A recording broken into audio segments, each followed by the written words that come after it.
lecture we are going to understand what is thunderstorm. Actually में thunderstorm है क्या, हमने इस चैप्टर में जाना एयर क्या है, विंड क्या है, एयर प्रेशर क्या है, तो अब हम जानेंगे कि थंडरस्टॉर्म क्या है, क्योंकि हमने देखा था कि मतलब नेचर ने बहुत अच्छी अच्छी चीज़ें दी है, साथ में कुछ डिजास्टर्स भी दिए जिसमें थंडरस्टॉर्म भी एक चीज़ थी। तो थंडरस्टॉर्म है क्या?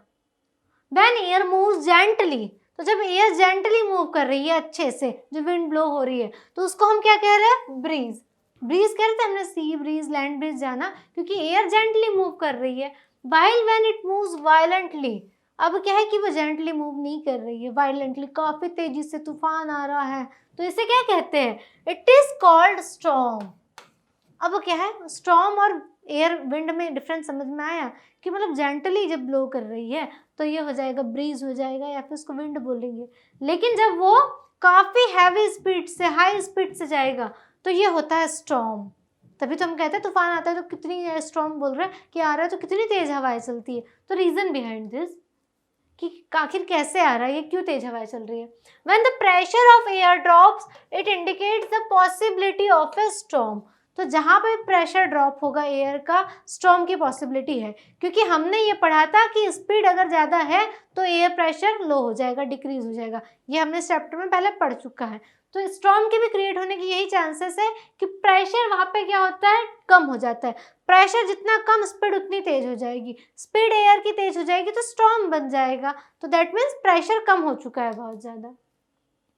देखो स्टॉर्म में यही होता है, मतलब सब कुछ हो जाएगा। थंडरस्टॉर्म का ये इमेज है कि थंडरस्टॉर्म में एक्चुअल में क्या हो रहा है, the Swift movement of falling water along with the rising warm air producing sound, lighting, heavy rain and strong winds is called thunderstorm. तो थंडरस्टॉर्म में एक्चुअल में क्या होता है कि एयर भी जा रही है, लाइटिंग भी आ रही है, वाटर भी आ रहा है, स्टॉर्म्स भी आ रहे हैं, मतलब हर चीज सब मिलके आ रही है, तो ये बना रहा है thunderstorm.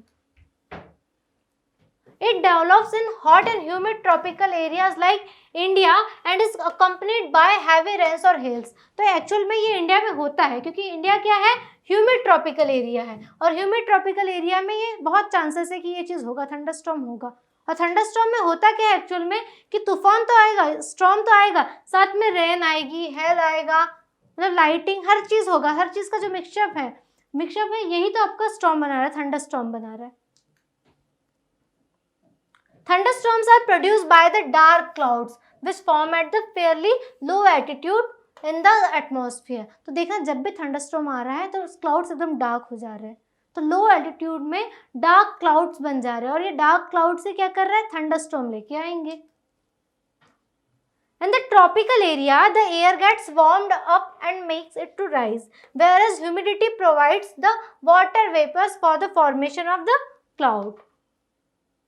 Therefore, it can be said that to occur a thunderstorm, it requires moisture, rapidly rising warm air and sea breeze or mountains. तो एक्चुअल में थंडरस्टॉर्म में क्या होता है कि जो एयर है, हमने देखा कि एयर है अगर वो हीट हो रही है तो वो ऊपर डायरेक्शन में जाएगी, क्योंकि वो वहाँ पे प्रेशर लो हो जाएगा। एयर हीट हो रही है, warm air, that means low pressure, तो एयर क्या होगा, ऊपर राइज करना शुरू करेगी। लेकिन इसके बाद क्या होता है, जब एयर राइज करके ऊपर पहुँच गए तो वो पहले तो वार्म थी, पर धीरे धीरे एक लेवल में जाके, एक हाइट में जाके वो कंडेंस भी तो होगी।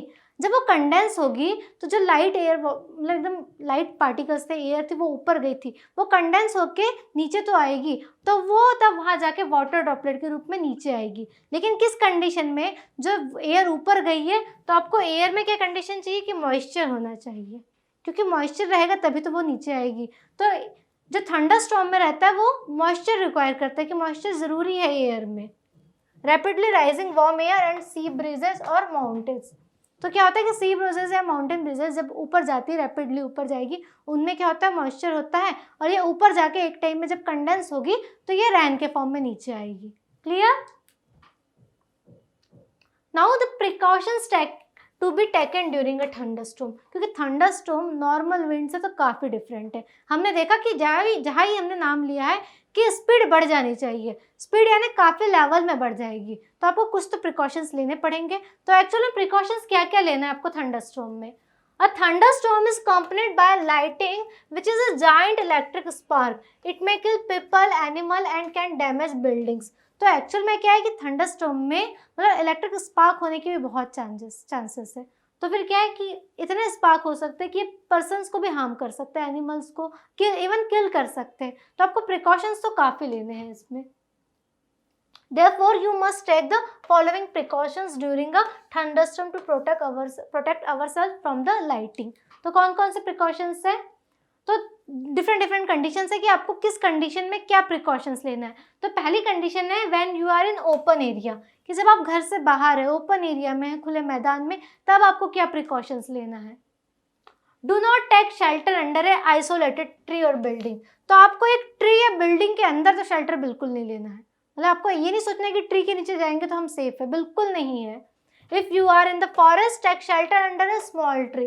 मतलब बहुत बड़े ट्री में जाओगे उतना डेंजर है, एक छोटा सा ट्री लो, वहाँ शेल्टर ले सकते हो, क्योंकि फॉरेस्ट में आपको अब दूसरे प्लेस तो मिलने से रहे, वहाँ तो सारे ट्री ही है। तो ये मत सोचना कि ज़्यादा बड़ा ट्री है तो हम सेफ है, बिल्कुल नहीं। जितना छोटा ट्री रहेगा आप वहाँ जाइए, बड़े ट्री में तो बिल्कुल नहीं। Do not lie on the ground. Ground में लाई भी नहीं करना है डायरेक्ट, क्लियर। एक छोटा सा पेड़ देख के वहाँ किनारे में चले जाना है। Do not take shelter under an umbrella having a metallic end. Umbrella जिसका मेटेलिक एंड होता है उसका भी बिल्कुल सहारा मतलब कि हमने अम्ब्रेला ओढ़ लिया हम तो बच जाएंगे, बिल्कुल नहीं। वो तो और ज़्यादा लाइटनिंग अट्रैक्ट करेगा, क्योंकि मेटेलिक चीज़ तो अट्रैक्ट करती है, शॉक लगने के, बिजली आने के सबसे ज़्यादा चांसेस है बेटा। तो फिर देखो अम्ब्रेला मेटेलिक एंड वाले तो बिल्कुल इसका आप शेल्टर ले ही नहीं सकते, clear. Never sit near a window, open garages, storage sheds, metal sheds etcetera to take shelter. तो हम windows, open areas, open sheds जो है, ओपन गैरेजेस है, इनका भी यूज़ बिल्कुल नहीं करना है, क्योंकि जितने ओपन एरियाज रहेंगे आपको उतने चांसेस है हार्म होने के। तो बिल्कुल आपको ओपन एरियाज में रहना नहीं है। One can take shelter in car और बस। तो आप कार और बस के अंदर शेल्टर बिल्कुल ले सकते हैं, क्योंकि वो अंदर से पैक है, ओपन बिल्कुल नहीं है। आप उसमें भी विंडो ओपन करके बाहर बैठने की ज़रूरत नहीं है, अपने आप को पैक कर दीजिए अंदर से और फिर उसके अंदर आप शेल्टर लीजिए, तो ये सबसे बेटर वे है। Now the next is do not go in the water. If you are in the water get out and go inside a building.